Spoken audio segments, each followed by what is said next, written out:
Welcome back to my channel. ఇవాళ టమాటా పప్పు చేస్తున్నాను. ఎట్లా చేస్తున్నానో ఒకసారి చూడండి. మీరు ఈ గ్లాస్ కందిపప్పు తీసుకోవాలి. ఇది చిన్న గ్లాసే, మరి అంత పెద్ద గ్లాస్ కాదు. ఈ 2 సార్లు కడిగేసుకొని శుభ్రంగా నానబెట్టుకున్నాను నేను 1 గంట సేపు. ఈలోపు పని చేసేసుకున్నా ఫాస్ట్గా. ఇప్పుడు స్టవ్ ఆన్ చేసి ఈలోపు పప్పు పెట్టేసుకున్నాను. దీనికి కావాల్సిన పదార్థాలు చూసేద్దాం ఒకసారి. దానికి కావాల్సిన పదార్థాలు ఇప్పుడు కందిపప్పు పొయ్యి మీద పెట్టుకున్నాం కదా, దానికి కావాల్సినవి 2 టమాటాలు, ఒక 5 పచ్చిమిర్చి, ఒక ఆనియను, కొంచెం కరివేపాకు, నిమ్మకాయ సైజ్ అంత చింతపండు, తాలింపుకి ఒక స్పూను నూనె, కొంచెం మనకి గీ దాంట్లో బాగుంటుంది, టేస్ట్గా ఉంటుంది. జీలకర్ర, తాలింపు గింజలు, 2 ఎండుమిర్చి, చిన్నులపాయ రబ్బలు 3, కొంచెం కారం, పసుపు, ఇంగవ టేస్ట్కి బాగుండిద్ది. నా దగ్గర కొత్తిమీర లేదు, కొత్తిమీర ఉంటే మీరు వేసుకోండి. ఉప్పు. అందులోకి కందిపప్పు ఉడుకుతా ఉంటుంది. మనం కోసేసుకున్నాం, ఇవన్నీ కటింగ్ చేసుకున్నాం.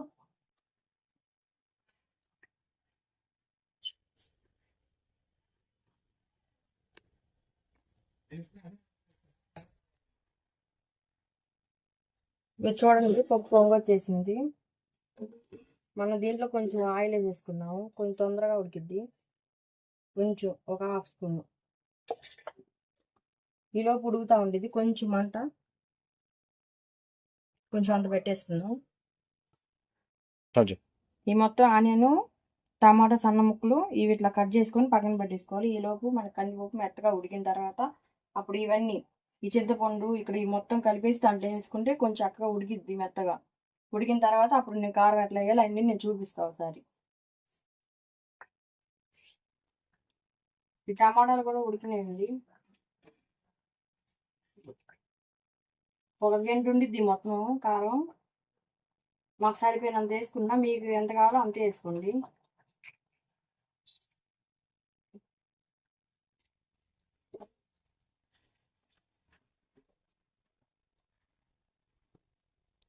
ఇంకొక 10 నిమిషాలు ఉడికేస్తే అయిపోయిద్ది. పక్కన పెట్టేసుకొని తాలింపు పెట్టేసుకున్నాం. సరేనా?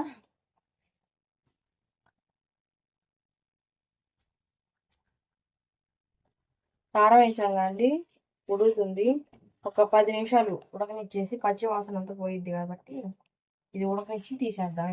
పొయ్యి కట్టేసి తాలింపు పెట్టుకుందాం మనం. సరేనా?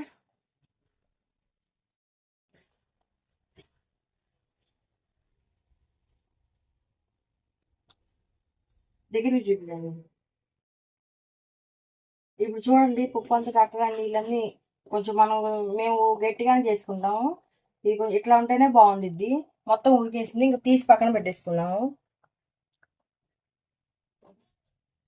ఇప్పుడు తాలింపు కావాలి కాబట్టి పప్పులోకి బాండీ పెట్టేసుకొని పసుపు, ఒక గంటి ఇది చిన్నది, కొంచెం దీంట్లో నెయ్యి వేస్తే ఇంకా బాగుంటుంది. అందుకని నెయ్యి చాలా టేస్ట్ ఉంటుంది. దీనికి ఒక గంటి నెయ్యి కాగుతుందిగా, ఒక నిమిషం.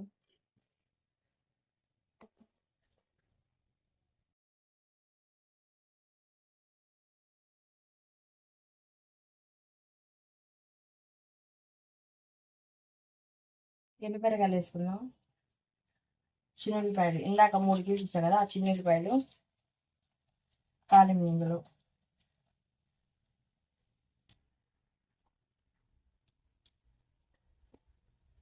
జీలకర్ర లాస్ట్నే వేసుకోవాలి.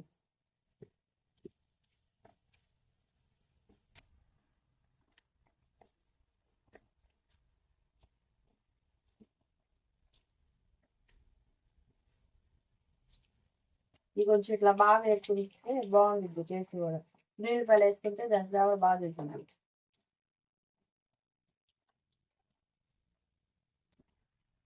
ఇప్పుడు ఇది ఏగేసింది, కరివేపాకు వేసుకున్నాం. వేసేస్తున్నాం అనమాట.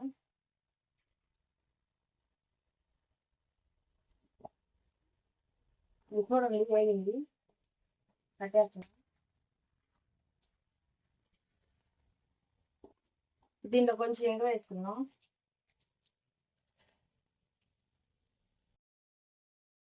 సరిపోయింది అంతా. కొంచెం హాఫ్ స్పూన్ కూడా కొంచెం వేయాలి. సరిపోయినంత కొంచెం ఉప్పు వేసేసుకోవాలి. ఇప్పుడు దీన్ని గెలిపేద్దాం.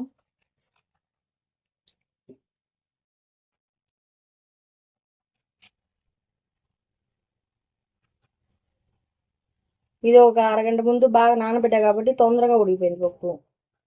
ఇది మా అత్తగారు నేర్పించారు నాకు. ఇట్లా చాలా బాగుండిద్ది. మా అత్తగారు కూడా చాలా బాగుండిద్ది. మనం ఇందాక అరగంట ముందు నానబెట్టాను చెప్పా కదా పప్పు, చాలా బాగా ఉడికింది. టమాటాలు కూడా కొంచెం మెత్తగా అయిపోయినాయి, తొందరగా అయిపోయింది కూడా. మా అత్తగారు ఇది నేర్పించారు. పప్పు బాగా ఉండిద్ది. ఈసారి మా అత్తగారు చేసేది కూడా మీకు చూపిస్తాం ఒకసారి చూడండి. బాగా చేసింది మా అత్త వంటలో.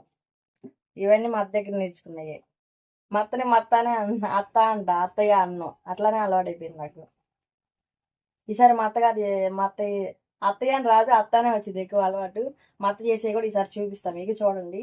చాలా బాగుండిద్ది. ఇప్పుడు దీన్ని ఏం చేశాను, తాలింపుని దీంట్లో వేసుకున్నాం. పప్పులో నెయ్యి వేసాం కదా, చాలా బాగుంటుంది. మా పిల్లలు బాగా తింటారు. ఇప్పుడు ఈ బాండీలోనే కొంచెం బెండకాయ ఇప్పుడు తాలింపు వేసేసుకున్నాం. ఒక నిమిషం. నా దగ్గర కొత్తిమీర లేదు, కొత్తిమీర ఉంటే మీరు వేసుకోండి, బాగుంటుంది ఇంకా చాలా. బెండకాయ కూర చేసేస్తున్నాను. దీంట్లో ఒక గంట కొంచెం, ఎందుకంటే బెండకాయ మగ్గాలి కాబట్టి.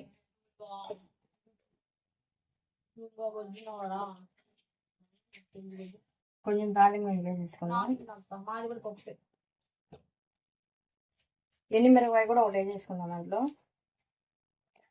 ఇది ఏం వేసి వేస్తున్నా ఒక నిమిషం.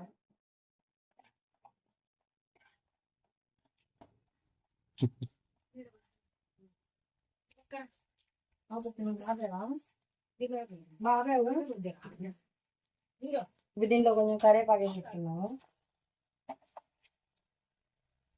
కొంచెం ఒక సగం ముక్క ఆనియన్ కట్ చేసి పెట్టేస్తున్నాను సన్న ముక్కలుగా. బెండకాయలు కట్ చేస్తున్నాను, దీంట్లో వేస్తున్నాను.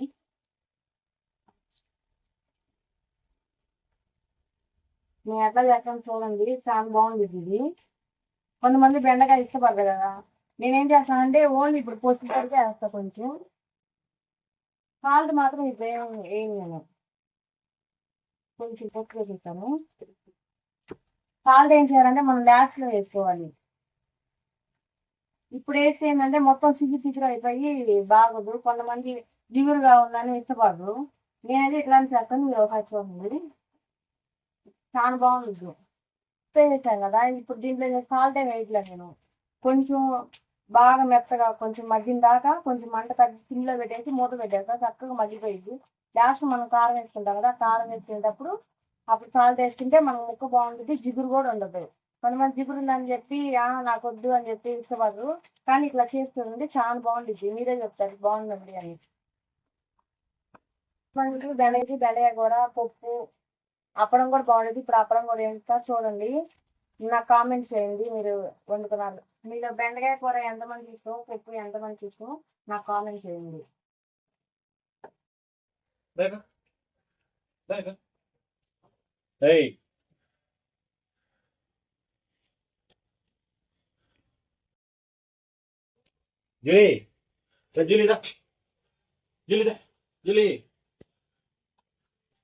ఇవాళ పప్పు చేయమన్నావు బాబా నువ్వు, అందుకే పప్పును బెండకాయ వేసి తెచ్చాను. తిని ఎట్లా ఉందో చెప్పు ఒకసారి.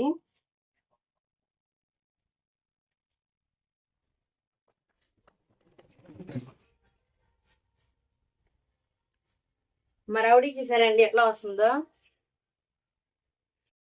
మంచం కింద తెలిసింది ఉప్పు కారం బాగా చాలా బాగుంటుంది. అందుకే శనివారంగా నాన్ వెజ్ తినంగా అందుకని పప్పు బెండకాయ కూడా బాగా అయ్యింది. బెండకాయ కూడా చాలా బాగుంది, అసలు చాలా బాగుంది. సూపర్ ఉంది. పప్పు కూడా చాలా బాగుంది. చూసారా మా రౌడీ గారు ఎట్లా వచ్చేసాడు. వేడి వేడిగా పప్పు దట్రా బెండకాయ రౌడీ కూర హాయ్ కూడా చెప్పు. హాయ్ అండి అని ముక్క చెప్పు. ముక్క బాగుంది. నేను చెప్పాను చక్కగా కదా, వేగింది. బెండకాయ కూర జిగురు రాకుండా జిగురు లేదు, ముక్క ముక్కకి ఉప్పు కారం బాగుంటుంది. అన్ని సరిపోయినాయి. చక్కగా ఫ్రై ముక్క కూడా చాలా బాగుంది అండి. మా ఆవిడ ఎలా చేసిందో టమాటా పప్పు బెండకాయ ఫ్రై ఎలా చేసిందో మీరు కూడా మీ ఇంట్లో అమ్మగారి చేత కానీ మీ బాగా చేత కానీ సేమ్ ఇలానే వండించుకుందండి. చాలా అంటే చాలా బాగుండిద్ది. సరేనా? ఇది సేమ్ అసలు కానీ ఉప్పు కానీ కారం కానీ బెండకాయ ఫ్రై కానీ చాలా అంటే చాలా బాగుంది. ప్లీజ్ సపోర్ట్ చేయండి.